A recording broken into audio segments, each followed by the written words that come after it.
My name is Gwendolyn Lewis, and the story I would like to share with you is called The 7 Children. But before I get started with the story, I would like to have you to think about this. Do you think it would be good to have more than one person or 2 people or 3 or 4 people to come up with a conclusion of a project that you're working on? My question to you, which you will answer throughout the whole program, is the first principle of Kwanzaa, which is unity, emotion. There's another thing I would like from you, and that is if you would repeat certain words. If I show you a number 7, will you please say 7? If I say Dad, will you please say what's happening? If I say Mom, will you please say I got that?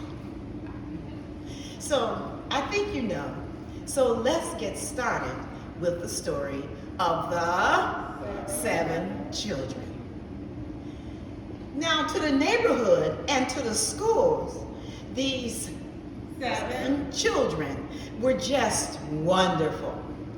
In school, they would help the teacher run on errands, and they would even take down notes if the teacher asked them to. The 7 children would also do their homework before they would get home. Now, in the neighborhood, oh, they were wonderful. The neighbors would see them taking care of all the jobs that they would have. They would be mowing the lawn, sprinkling the flowers, picking the weeds, washing the windows, and sweeping the porch. Now, what did I say they would be doing? Come on. They would be mowing the lawn, sprinkling the flowers, picking the weeds, washing the windows, and sweeping the porch. However, in the house, those kids were terrors. They would be hitting, scratching, and rolling on the floor. What would the 7 children be doing? They would be hitting, scratching, and rolling on the floor.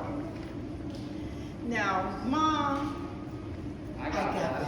And Dad, what's happening, would be very, very upset with them. They really didn't know what to do. So it all came to head this one Friday afternoon. Mom came home and hung her coat up, washed her hands, and went into the kitchen to fix the meal. Can I have 3 responses of what kind of meal she made? What is your favorite? Do I hear chicken? I heard macaroni and cheese. I heard spaghetti. Oh my goodness. Well, it wasn't long till Dad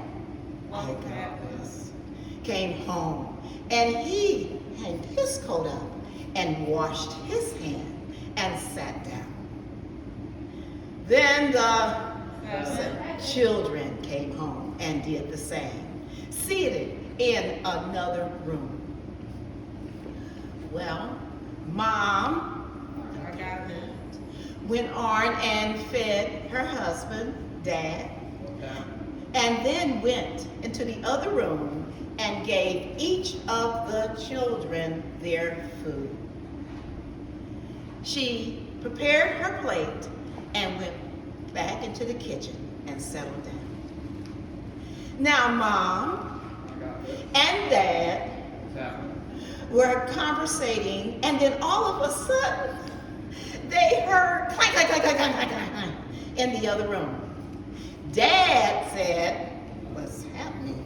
Mom said, "I got this." And then she went into the room and she saw all the food on the floor and the kids running around and around and around. Oh my goodness, she was upset. So she had the 7 children to clean up the floor and to go straight to their room. Dad and Mom finished their dinner, but they had a good conversation of what was going on in their household. Then they had an idea. The next day, which was a Saturday, a cleaning day, and you know what those children did that morning. They were mowing the lawn, sprinkling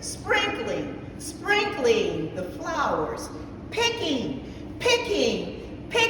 the weeds, washing the windows, and they were sweeping the floor. Well, with all of this, they came back into the house. Mom had packages to give to the children. They were tired and they were hungry. She said, at the appropriate time, you will eat and you will know what to do with these packages. So, Dad, I got this, went in front of them and headed them into a park which was just 4 blocks away. It was strange to the kids because they had never been in that area, even though it was close. Dad or Mom would drive them. Well, when they got there, Dad said, "You know what? Mom and I are just tired of what's going on. You figure out your way home." Dad walked away. Well, the 7 children just looked at each other. They all looked at the oldest one and said, "What are we going to do?"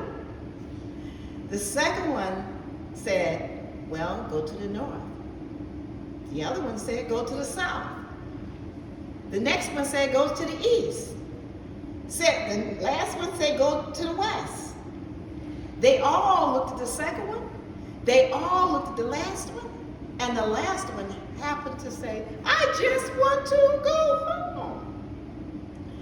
Well, being hungry and tired, they looked at their packages and they began to open it.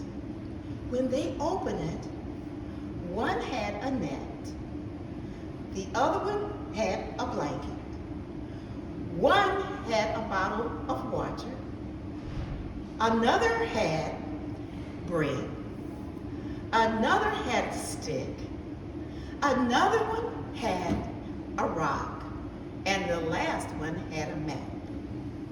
They looked at each other, but they gathered around looking at the map. And they noticed that they weren't far from home. And it would only take a few minutes to get back. So with this knowledge, they said, "Well, since it's getting late, let's camp here and go home in the morning." So they pulled that net out and covered themselves so the bugs would not get them. They had the blanket to stay warm. They shared the bread and water. They rubbed the stick and the rock together, and all went to sleep. That morning, knowing that they were going straight home, they put the fire out together. They threw all the packaging in the trash. They folded the blanket and the net together. They disposed of the water and the bread and began their trip home. Now, when they got near the house, Mom and Dad were seated on the porch, just waiting for them. They finally had a smile on their face. Mom and Dad was happy to see them, but they were really, really happy that they learned the first principle of Kwanzaa, unity, emotion. They wouldn't have been able to get back home if they hadn't learned to work together. What a wonderful kickoff for our Christmas Kwanzaa, that we may work together. Now, with that thought I gave you in the beginning, do you think it would be easier to make a decision if you would have more people to help you along in your project in life?